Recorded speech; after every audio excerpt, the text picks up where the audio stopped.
आमचा जो आज विषय होता जालना नांदेड समृद्धी महामार्गातील नांदेड तालुक्यातील 12 गावातील शेतकरीचं जो प्रलंबित मागण्या होत्या त्या संदर्भामध्ये आज माननीय जिल्हाधिकारी साहेबांना भेटलो.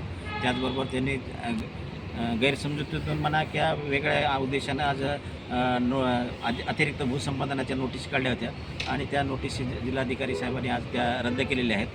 आणि त्याचबरोबर जे डेव्हलपमेंटचा भाग आहे नांदेड शहरालगत असल्यामुळं महानगरपालिकेचा तो मावेचा अतिशय आम्हाला कमी दिलेला आहे आणि त्या मावेच्या संदर्भात भविष्यात असे चुका होऊ नये आणि जे कायद्यात ज्या तरतुदी आहेत त्याप्रमाणे पुढे भविष्यामध्ये आमचं जमिनीचं मूल्यांकन करवतो. झालेले मूल्यांकन कायद्यात बसवून आम्हाला कशी जास्तीत जास्त मावेजा देते याच्या संदर्भातील चर्चा झालेली आहे. त्यांनी त्या प्रकारचे प्रस्ताव शासनाकडे पाठवले आहेत, त्याचाही पाठपुरावा करणं चालू आहे. त्याचबरोबर जे शहरालगत गावं असल्यामुळं पुढच्या भविष्याच्या दृष्टीनं त्या ठिकाणी 500 मीटरवरती बोगदे सोडणं, तिथून रस्ते सोडणं, कारण दक्षिणमध्ये पुढे जाण्यासाठी याबद्दल चर्चा, पर्यावरणाबद्दल चर्चा, वृक्षारोपण, झाडं लावण्याबद्दल अशा अनेक बाबीवरती चर्चा झालेली आहे. आणि ते 12% व्याज जे आमचं राहिलेले 9.5 कोटी त्याच्याबद्दलही चर्चा झाली, त्याच्याबद्दलही पाठपुरावा करण्याचं कलेक्टर साहेबांनी मान्य केलेलं आहे. अशा प्रकारे एकंदरीत सकारात्मक या ठिकाणी आज चर्चा झालेली आहे. आणि जर मागण्या मान्य होईना गेलं तर आमचं आंदोलन चालूच आहे. डॉक्टर बाबासाहेब आंबेडकरांनी आम्हाला संविधानानं अधिकार दिलेला आहे. संघटित राहा, संघर्ष करा आणि एकतेने जिंका. म्हणून आमच्या 12 गावातले शेतकरी ठामपणे जोपर्यंत आमच्या मागण्या मान्य होणार नाहीत, त्याच्यात सुधारणा होणार नाही, तोपर्यंत आंदोलन आम्ही चालूच करणार. आज आता महिनाभराचा वेळ देणार, त्यांनी नाही केलं तर पुन्हा आणखी आमचं आंदोलन शेवटपर्यंत चालू राहणार जोपर्यंत.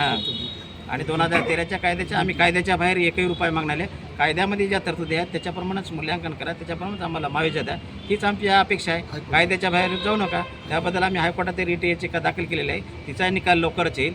आणि अगोदरही गेलेला आहे, त्याच्याबद्दल त्यांनी लिगल ओपिनियन मागून घेऊन त्याचे क्लिअरिफिकेशन मागून घेऊन म्हणजे जे की सर्व महाराष्ट्राला त्याचा फायदा होईल त्या संदर्भात सुद्धा आज नांदेड जिल्हाधिकारी आणि महाराष्ट्र शासनाला पत्र लिहायचं मान्य केलेलं आहे 2000 कायद्याचं ओडिशा सरकारप्रमाणे.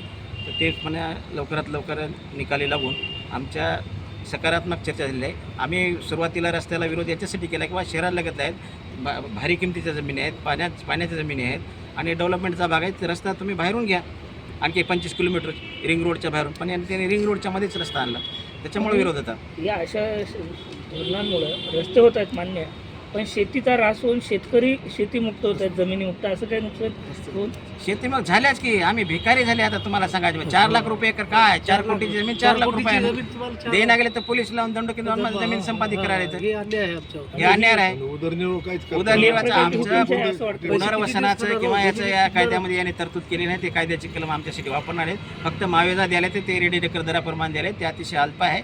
याच्याबद्दल आम्ही सतत मागील 4 वर्ष आंदोलन करावं, सर्व करावं, पण आमचे कुठेही त्याला टोलाटोली चालू आहे थोडक्यात.